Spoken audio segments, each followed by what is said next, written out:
para celebrar el 80 aniversario del Palacio de Bellas Artes, se llevaron a cabo más de 120 actividades culturales, entre exposiciones, conciertos, obras de teatro, danza y ópera, además de eventos al aire libre.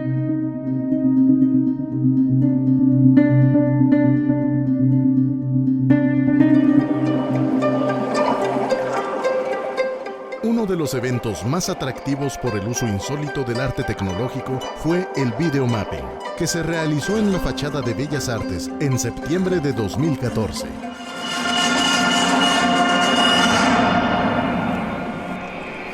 Me llamaron un día al Palacio de Bellas Artes y que querían hacer algo que tuviera que ver con la proyección o con una proyección sobre la fachada.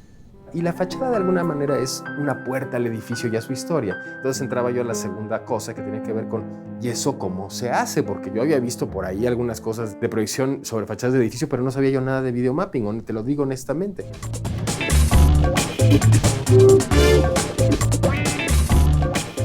Un videomapping es mapear sobre volúmenes, ¿no? En este caso volúmenes arquitectónicos, y tienes que pensar que el edificio tiene que ser intervenido para que el edificio también te hable.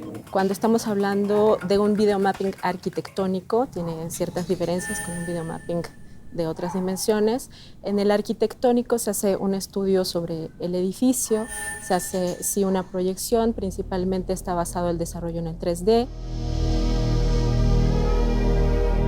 Al instante siguiente me fui a buscar por internet muestreo de lo que puede ser el videomapping y la verdad que de entrada me quedé fascinado.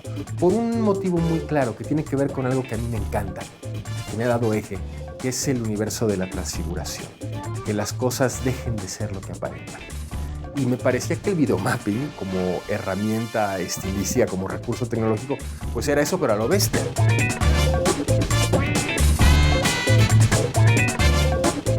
Hacía falta una estructura que le diera como forma y partes pues, a este concepto. A mí se me ocurrió tomar la estructura básica de uno de los poemas más importantes de nuestra literatura, que es Piedra de Sol, de Octavio Paz. Cuando lo releí y lo estudié un poco, dije, esto tiene partes. Es una vuelta a un ciclo, que es un ciclo que es el ciclo de la vida, que tiene que ver evidentemente con el nacimiento y la muerte y la transfiguración, o sea que ahí empezaban a conectar las ideas.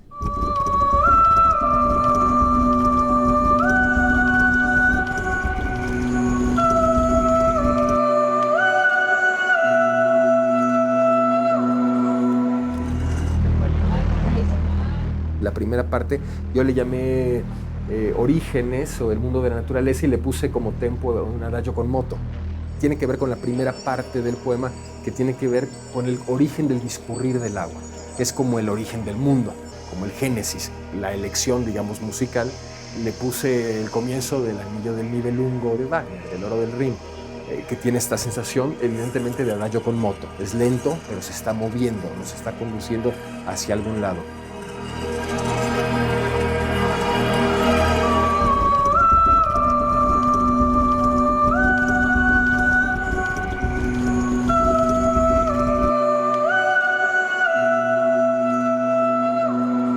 El segundo bloque asocio, digamos, en el poema una especie de encuentro con la mujer, con el erotismo, con el juego, con la juventud.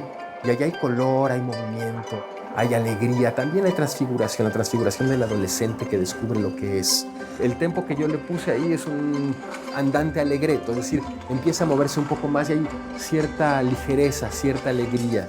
Para la segunda parte encontré algo de las cosas de Leo que me encantó, que se llama Ciruelas. La segunda pieza, que es una pieza nuestra con unas jaranas, entonces ahí se empieza a oír como la parte mexicana, luego ahí explota todo, ¿no? Y viene como el momento más dark. Y que tenía este tono juguetón, un poco infantil, muy mexicano, donde se percibe un son allá atrás, de fondo, pero que me regalaba este viaje de juventud, de juego, de cierto erotismo.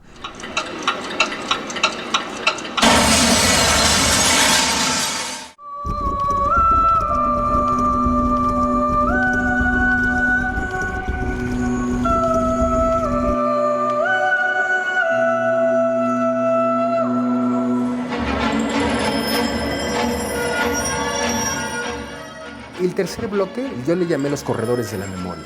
Un poco los corredores también porque hay una carrera, una persecución, porque la memoria no se nos escape, por tratar de que se quede una imagen fija en un lugar, pero no se puede. Y algo que ocurre en Bellas Artes, como templo del arte y de los instantes artísticos, tiene que ver evidentemente con lo que se va, con lo efímero, con lo que no se puede quedar. A este fragmento le puse un tempo de allegro non troppo hacia allegro assai, o sea, empieza lento pero se va volviendo más angustioso, más rápido, se va o acelerando o se va intensificando. Al final nos quedamos con el segundo tiempo, con el allegro de la 10ª sinfonía de Shostakovich.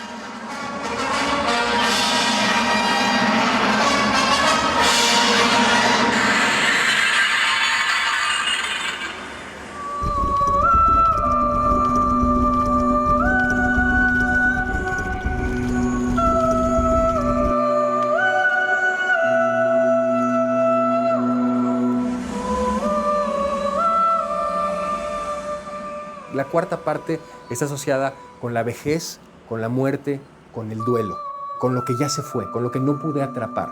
Si el tercero fue te quiero tener, aguántame, no te me vayas, el cuarto es ya no te pude detener y te tengo que dejar ir. Entonces tiene que ver con eso, con la culminación de algo, con algo que se desgrana, que se deja ir. Y me gusta eso porque finalmente este último desgranamiento conecta con el regreso al agua, que es de alguna forma el origen, como comenzamos.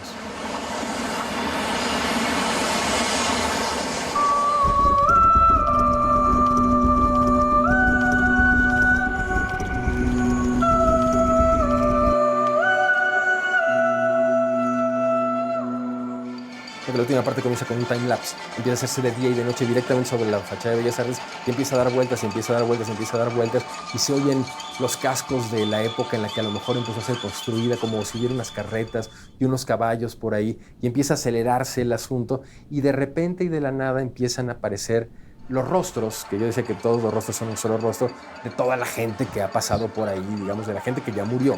Y le dan estructura a la fachada. Es decir, esta fachada, digamos, arquitectónicamente, también puede estar armada de esos ladrillos. Las piedras de mármol también pueden ser los rostros, las caras de esas personas, porque generaron el contacto con el otro. Esos 5 bloques están muy claramente planteados en el videomapping.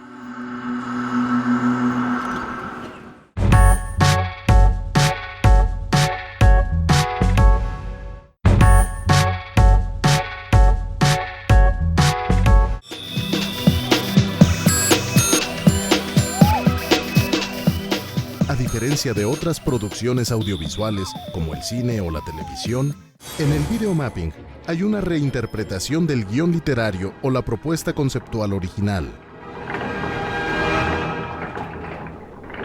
Hay un punto de partida que es claro y concreto, son 3 o 4 o 5 páginas de guión, que se explica, y lo que viene es el respeto por la lectura del otro. Y una vez que hay lectura en el otro, viene el amalgamiento, ¿no? Yo no puedo llegar a decirles cómo tiene que ser, porque entonces yo estaría pasando por encima de su lectura. Él, de hecho, nos dejó una libre propuesta visual. Mauricio básicamente nos dio toda la pauta con el guión. Que era un guión precioso, pero era bastante romántico y muy literario, porque Mauricio tenía como muy claro lo que quería contar en los conceptos, pero eso había que transmutarlo a una imagen para que pudiéramos usar el Palacio de Bellas Artes como lienzo y poder contar una historia que ya venía descrita en un guión que había que convertir, ¿no? Que había que hacerlo a esta narrativa. Nos dejó trabajar enormemente, con gran confianza, propusimos y seguimos lo que nos proponía y lo que nos imaginamos con el guión, ¿no? En el audio escuchas como la batalla, como que te estás preparando a la batalla. Durante 2 semanas, lo primero que hacíamos en la mañana era reunirnos para aterrizar esas ideas, bajarlas y traducirlas a imagen, ¿no? Buscar referencias también, por supuesto. Fue como muy divertido porque teníamos una impresión bastante grande del Palacio de Bellas Artes, de la fachada. La teníamos con acetatos y sobre ella empezamos a dibujar así con plumón y todo eso, que lo podíamos borrar, pero ahí generar ideas así en trazos elementales, ¿no? Entonces, así comenzó el proceso, ¿no? Dices, bueno, en 4 horas sale todo. No. En 4 horas apenas salía una idea del primer segmento Entonces fue complicado. De lo primero que se fue generando a cómo fue construyendo durante estas 2 semanas de estar peloteando ideas, de ir y regresar, o sea, pasamos como por muchas narrativas distintas hasta que se fue cada vez encontrando mejor, ¿no? Y armando toda una estructura visual. Fue un proceso largo, yo creo que fue el proceso más complicado del desarrollo del mapping, porque el proceso creativo era la base de todo. Oye, estar haciendo como una metáfora de que los que van a luchar, no van a luchar para matarse, están luchando por como un ideal, ¿no? Como por el resultado, exacto. Antes de empezar a sentarnos a generar todo el concepto, todo ya en la parte visual, ya en el papel, ya en el dibujo, antes de visualizarlo así, hicimos mucha investigación, fuimos con la gente de Bellas Artes, estuvimos platicando con los arquitectos, nos enseñaron 1000 fotos, nos contaron la historia de Bellas Artes, cómo se formó el palacio, e hicimos investigación también de la parte que era el guión, de cómo es la fotoluminiscencia en las partículas, tanto de las luciérnagas como del plancton. Toda esa investigación que hicimos, evidentemente te abre las puertas a poder crear e interpretar de una manera visual. Eso combinado con toda la cultura visual que cada uno de nosotros podía aportar, pues bueno, se volvió un monstruo que de pronto más bien nos hizo suyos y no al revés, ¿no? O sea, de pronto fue algo maravilloso.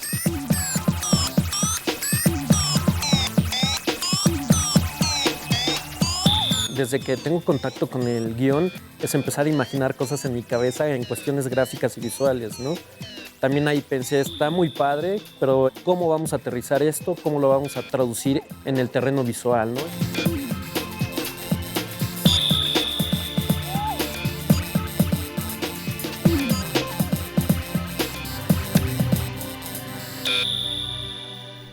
Para todo esto es crucial, o fue crucial, que yo les regalara la pista. La música fue antes que la imagen.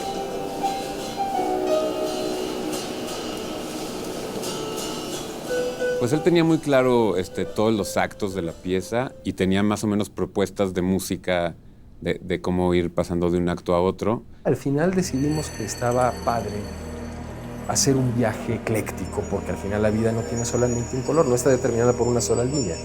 Entonces, esa fue una de las primeras grandes decisiones a las que me llevó Leo. Y lo que se nos ocurrió es que sería bonito usar músicas muy clásicas, como Wagner, bueno, todo lo que usamos, pero intercalarlas con piezas nuestras. Y fue padrísimo, porque fuimos encontrando piezas que quedaban muy bien en el segundo acto y en el cuarto acto.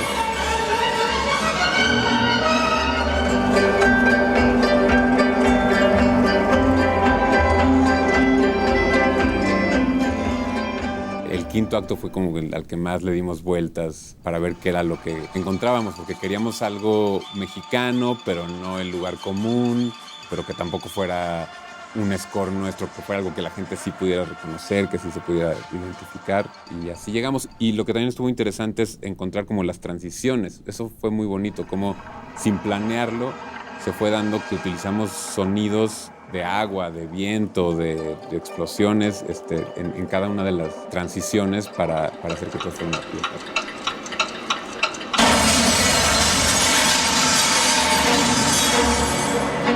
En este caso yo creo que la música desde un principio a mí me atrapó, me hizo sentir como donde teníamos que subir, bajar. La parte, me parece que es el bloque 3, donde visualmente es muy dinámica, hasta cierto punto caótica también. Entonces lo que tiene este proyecto es que empezamos así, vamos subiendo, baja y luego como que retoma ya. Entonces no es plano, ¿no? Esa parte también visualmente tenemos que seguirla, pero de verdad la música ayudó bastante, a mí me encantó y ojalá que siempre pudiéramos contar con esas cosas como apoyo para nosotros para generar las piezas.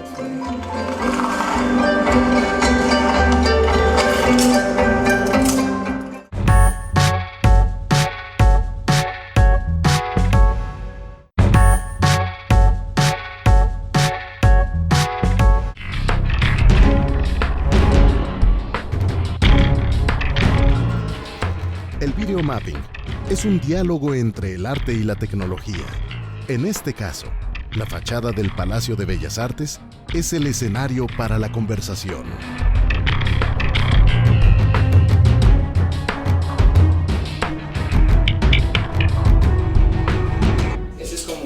el reto del cierre que tenemos que resolver y que sería bueno que lo resolvamos peloteándolo entre todos. De pronto, de los mappings que veníamos haciendo, este era un mapping que tenía unas características total y absolutamente diferentes de todo lo que habíamos hecho antes, ¿no? O sea, era Palacio de Bellas Artes, eran narrativas diferentes, era muy conceptual. No íbamos a contar una historia, íbamos a contar sensaciones, íbamos a contar eso, íbamos a transmitir sensaciones.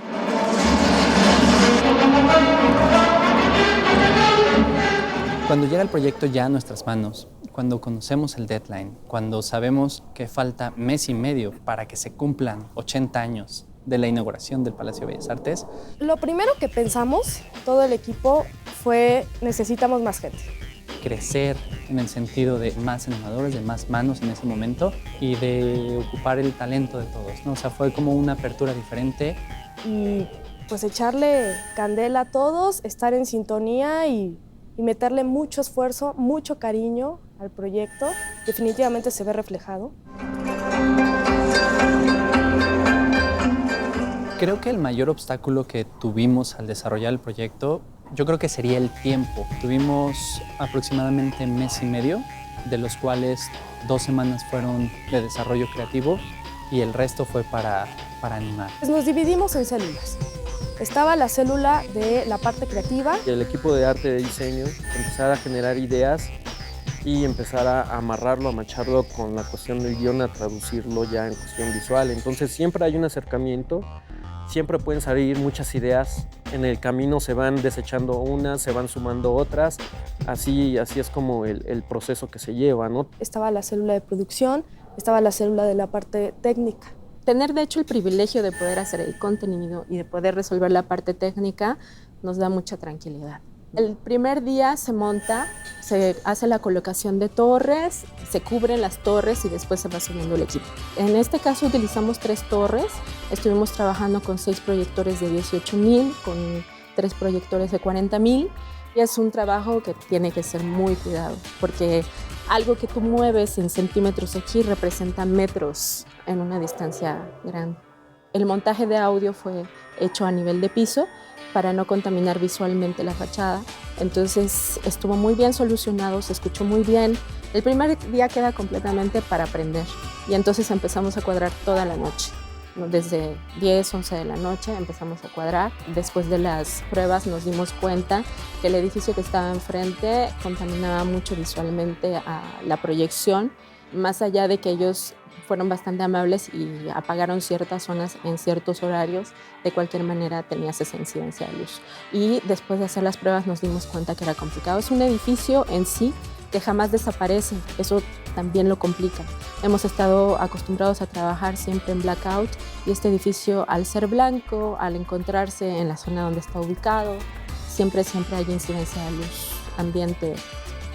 Entonces, eso hizo también que nosotros tuviéramos que elegir equipos diferentes, ¿no?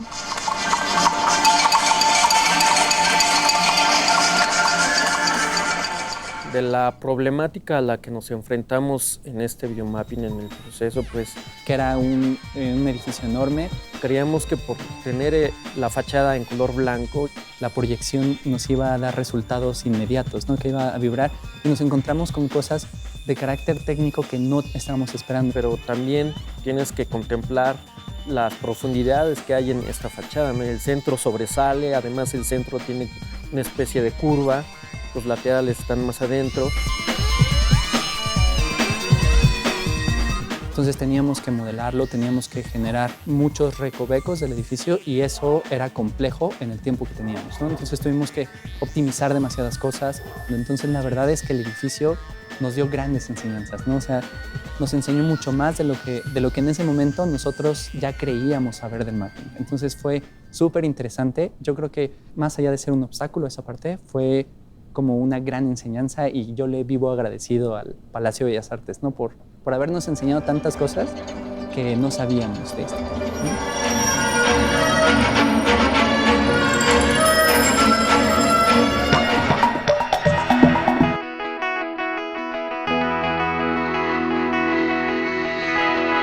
Justo cuando empezaron a hacer las pruebas, la gente empezó a tomar fotos y las empezó a subir a las redes sociales.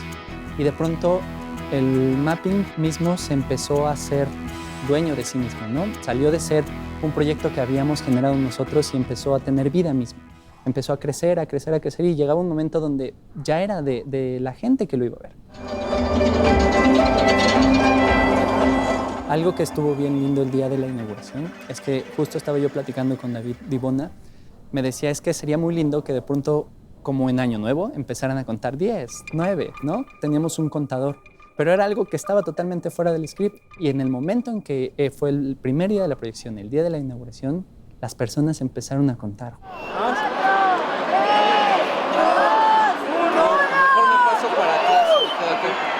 ¿De este lado si quieres? Eso fue algo que a mí me erizó la piel de una manera fenomenal. Era algo que de pronto esperábamos que sucediera, pero no lo podías controlar. Era algo que tenía que salir si salía, y salió.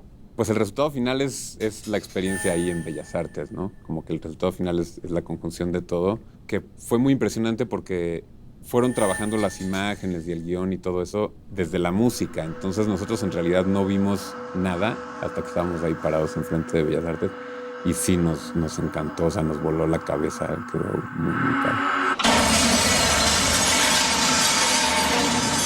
Meterme a este viaje y quererlo volver como una especie de figura poética para desmenuzarlo y poder hacer este videomapping, sí implicó como, pues eso, admitir lo que para mí ha sido el Palacio de Bellas Artes. Creo que lo que le dio sentido mucho al videomapping fue eso, o sea, ver a Bellas Artes como un contenedor de instantes y por lo tanto como una máquina que si uno lo ve desde fuera, contiene todas esas partes, todas esas épocas y todos los instantes poéticos y artísticos que han ocurrido ahí desde que se construyó hasta nuestro tiempo, pero que contiene toda esa historia.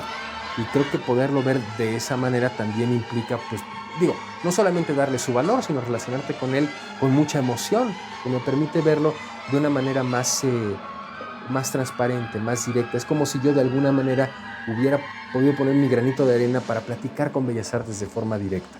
Como si hubiera habido un momento en el cual yo y Bellas Artes cotorreamos un poco y nos dijimos cosas. Y eso ha sido hermoso.